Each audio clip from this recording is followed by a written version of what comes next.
Alhamdulillahirabbil alamin wassalatu wassalamu ala asyrafil anbiya'i wal mursalin wa ala alihi wa sahbihi ajma'in. Assalamualaikum warahmatullahi wabarakatuh kepada semua para pengunjung halaman YouTube ini. Syukur saya mengucapkan kepada Allah Subhanahu Wa Taala kerana sudi melihat mempelajari asas bahasa Al-Quran. Dan insya-Allah kita akan tengok melalui YouTube ini menggunakan kaedah perkataan paling popular di dalam Al-Quran. Kita akan tengok perkataan mana yang berulang secara banyak dalam Quran. Kita akan menghafal perkataan tersebut dulu.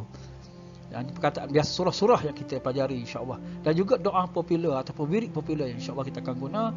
Di samping itu kita akan juga melihat kepada perkataan bahasa Melayu yang banyak terdapat dalam Al-Quran sebenarnya.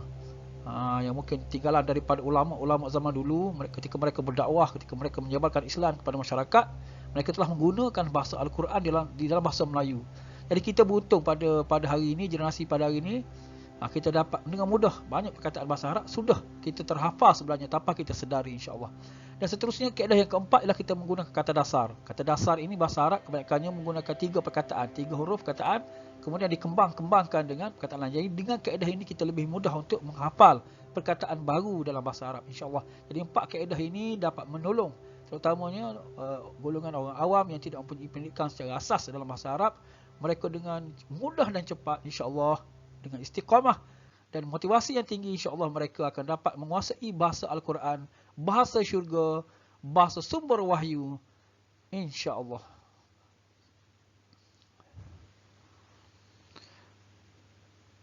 Bersama dengan saya Ustaz Nur Afendi bin Mahyidin, kita akan bersama insya-Allah dengan kita akan mengalami beberapa siri untuk kita memahami tajuk ini insya-Allah.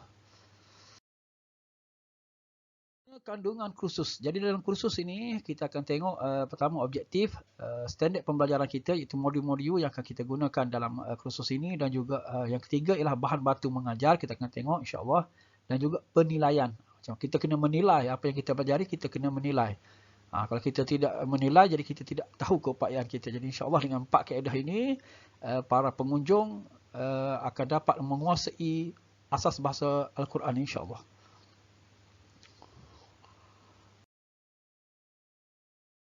Seterusnya objektif objektif ataupun tujuan kursus ini diadakan yang pertama ialah supaya para pengunjung dapat menguasai perkataan popular dalam Al-Quran.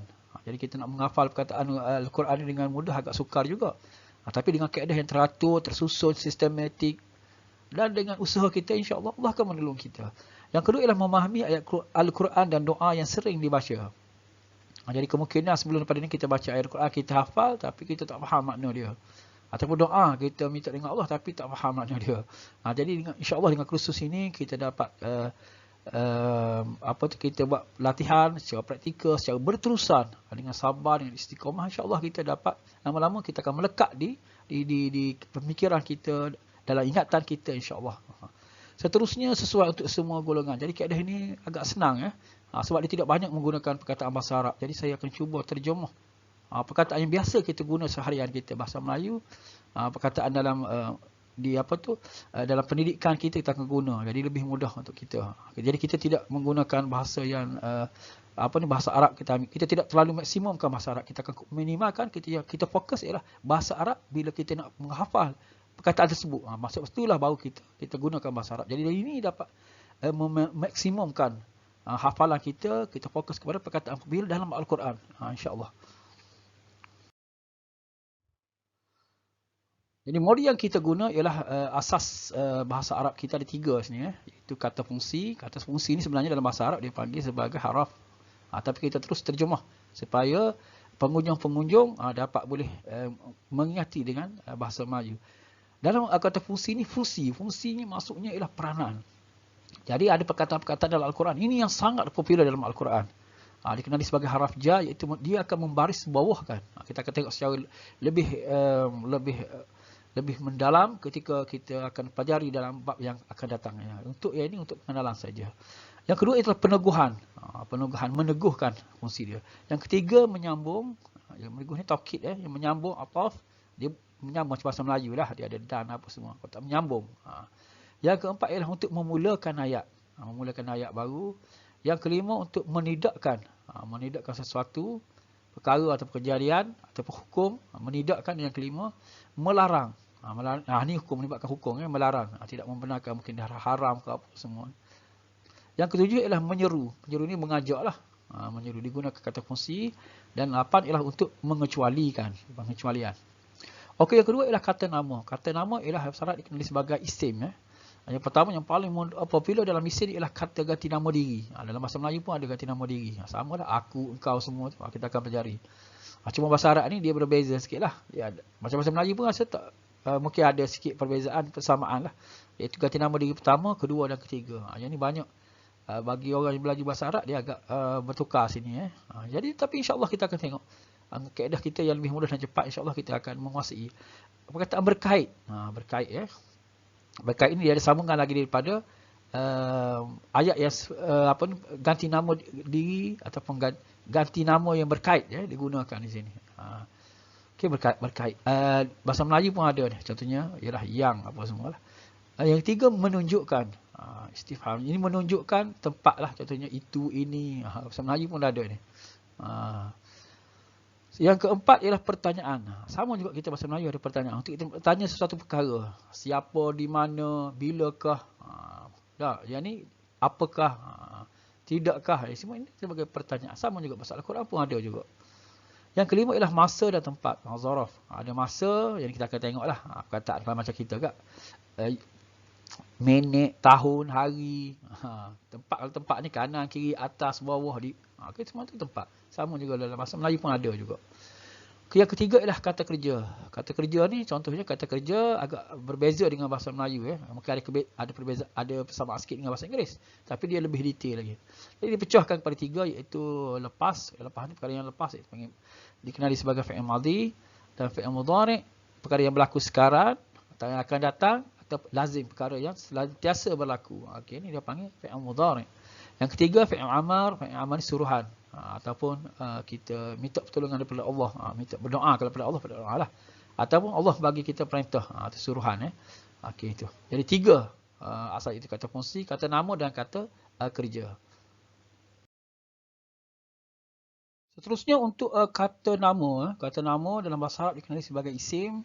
Kita akan pecahkan kepada lima bahagian tanda. Jadi yang ni pengunjung akan mempelajari macam mana nak mengenal tanda untuk isim. Ada tanda dia. Dan juga jantina. Jantina ni kita akan tengoklah. Mu'annas dan muzakkar. Lelaki lain, perempuan lain. Dan bilangan. Bilangan ni pula bilangan. Kalau seorang lain, dua orang lain, dan tiga ke atas dikenali sebagai jamak. Itu lain pula. Ini kita akan tengok insyaAllah yang ketiga. Dominan ni yang kita dah tengok sebelum pada ni, iaitu berkenaan dengan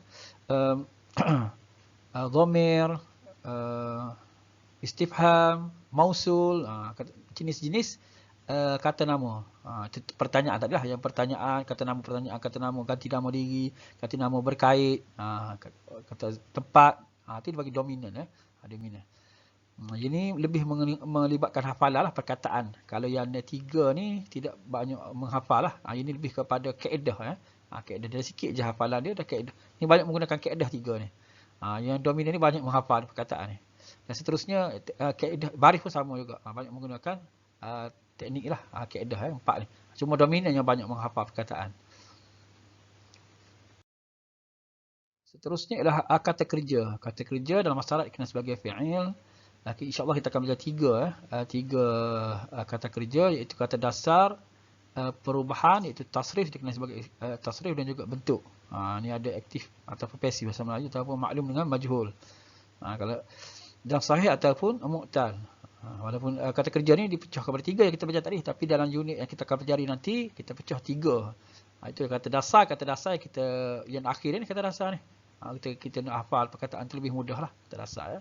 Dan perubahan yang berlaku dalam fi'il madhi, dalam fi'il mudhari', apa dia? Juga bentuk. Ini pun masuk juga, berlaku juga dalam fi'il madhi dan juga mudhari'. Seterusnya bahan bantu mengajar yang kita insyaAllah kita akan guna Al-Quran sebagai sumber kita kata kerja, sebagai teknik pembelajaran kita lah. Sebab kita nak tengok Al-Quran. Bila kita belajar, kita hafal teknik dia, kita hafal perkataan tersebut, kita akan terus guna Al-Quran, muka surat Al-Quran. Ataupun ayat-ayat lazim yang biasa kita guna. Surah Ad-Duha sampai ke bawah, ataupun surah Yasin, surah Al-Mulk, surah As-Sajadah, ataupun surah Al-Baqarah pada permulaan. InsyaAllah kita akan gunakan. Yang biasa kita guna. Jadi mudah. Bila perkataan biasa yang kita guna ni, ayat biasa kita guna, dengan otomatik perkataan ni kita dah hafal dah sebenarnya. Cuma kita nak mengingati makna dia saja. Dengan sendiri, kaedah menghafal tu dah dapat kita kurangkan. Sebab perkataan tu kita hafal dah. Termasuk juga doa dan wirid lazim. Doa lepas solat. Doa apa lagi? Doa solat jenazah. Dan macam-macam doa solat hajat. Doa belajar apa semua. Ni biasa kita guna dah. Kita hafal dah. Jadi insyaAllah kita akan guna juga YouTube yang macam kita guna sekarang, kaedah sekarang ni. Jadi ini mudah lah. Percuma saja, tak perlu belajar. Bila pengunjung ada masa, buka je. InsyaAllah boleh tengok. Seterusnya, Google Document ni untuk kita buat kuis, soalan-soalan kepada pengunjung untuk memantap lagi hafalan dan juga latihan supaya dapat mengingati. Dan juga sebenarnya Telegram ni kita dah ada dah. Dah ada dah. Bagi pengunjung yang ingin untuk bersama kita dalam Telegram, boleh maklumkan kepada saya di bawah ni, di bawah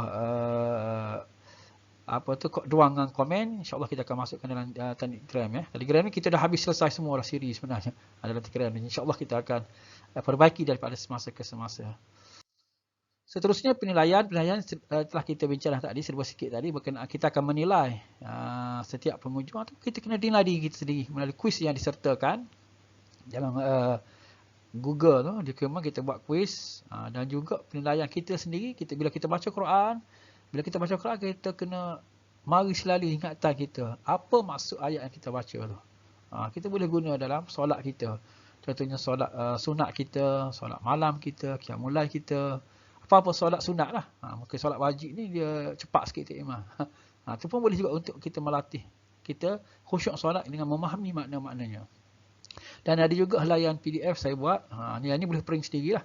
Boleh ambil, print sendiri dan boleh jawab soalan. Ini untuk memantapkan perkataan yang kita hafal tu sebenarnya. Dan seterusnya hafalan dalam Al-Quran ni bila kita baca Quran, kita terus ingat tadabbur ayat tersebut yang kita hafal tu. Dan jadi insyaAllah dengan 3 helaian ini yang sentiasa kita buat, kita akan memantapkan hafalan kita dan seterusnya dengan mudah kita dapat memahami ayat tersebut. Sebab kita sentiasa, sebelum ni kita baca saja tanpa kita nak ingat makna dia. Yang ni wujudlah yang dikatakan bila kita baca Al-Quran itu sebenarnya kita telah berdialog dengan Allah.